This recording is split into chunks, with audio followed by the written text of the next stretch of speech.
ভারত টি-20 বিশ্বকাপের স্কোয়াড ঘোষণা করেছে। সেখানে রাহুল নাই, রিঙ্কু সিং, গিল, খলিল, আবেশ এরা হচ্ছে রিজার্ভে আছে। খলিলকে নিয়ে কিছু বলছি না, কিন্তু রিঙ্কু সিং গত এক বছরে টি-20 ইন্টারন্যাশনাল যে ম্যাচ এবং আইপিএলে যে ইনিংসগুলো খেলেছে অসাধারণ। তারপরও তাকে শেষ পর্যন্ত স্কোয়াডে রাখা হয়নি, অর্থাৎ রিজার্ভে তাকে রাখা হয়েছে।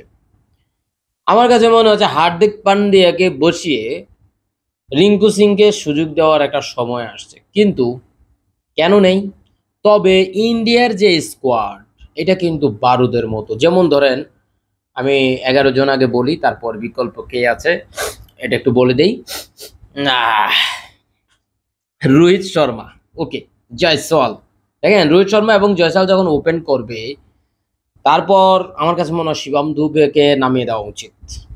শিবম দুবেকে যদি পারফেক্টলি ইউজ করতে পারে ইন্ডিয়া, তাহলে ইন্ডিয়া প্রত্যেকটা ম্যাচে 200+ রান করতে পারবে, কারণ তাদের সাথে আছে স্কাই।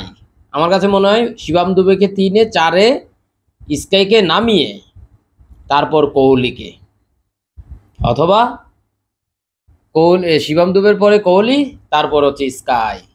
তারপর দেখেন, উইকেট কিপার হিসেবে দুজনই মারকুটিস, দুজনই অধিনায়ক আইপিএল এর দুই টিমের, এবং দুজনই এক্সপিরিয়েন্সড এবং দুজনই পারফর্ম করছে এবার খুবই সুন্দর, চমৎকার। সঞ্জু স্যামসন এবং ঋষভ পান্ত, আমার কাছে মনে হয় সঞ্জু স্যামসনকে একাদশে খেলানো উচিত। তারপর দেখেন, এই হার্দিক পান্ডিয়ার জায়গায় আমার কাছে মনে হয় রিঙ্কু সিং থাকা উচিত, কিন্তু হার্দিক পান্ডিয়া ওই যে পেসার, এই কারণে হচ্ছে হয়তো সুযোগ পেয়েছেন। অন্যদিকে কুলদীপ যাদু এবং অক্ষর প্যাটেল, তারপরে আবার আছে চাহাল। তবে যাদু, অক্ষর প্যাটেল যে কোনো একজন হয়তো খেলবেন।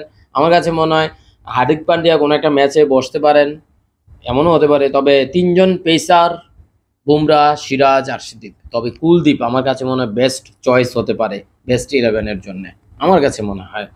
তো সবচেয়ে অবাক হলাম যে রিঙ্কু সিং নাই, বাট রিঙ্কু সিং আমার কাছে মনে হয় ওই শিবম দুবের কাছে হেরে গেছে। শিবম দুবে যেভাবে খেলছে এই বছর, ও ভাই, যখন তাকে জাস্ট নামানো হয়, যাও কিছু রান করে আসো, এবং সে করে আসে, এবং সেটাই দেখিয়েছে।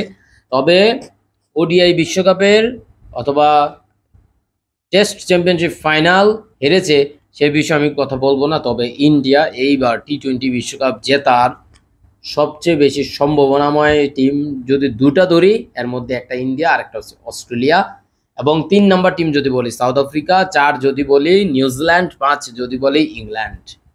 সো আমার সাথে আপনি একমত হতে পারেন, নাও একমত হতে পারেন। তারপরেও আপনার যদি কোনো মতামত থাকে জানাবেন কমেন্টে, আর ক্যাপশনে আইসিসি টি-20 ওয়ার্ল্ড কাপের একটা গ্রুপ আছে, আপনারা জয়েন হয়ে নেবেন। ধন্যবাদ।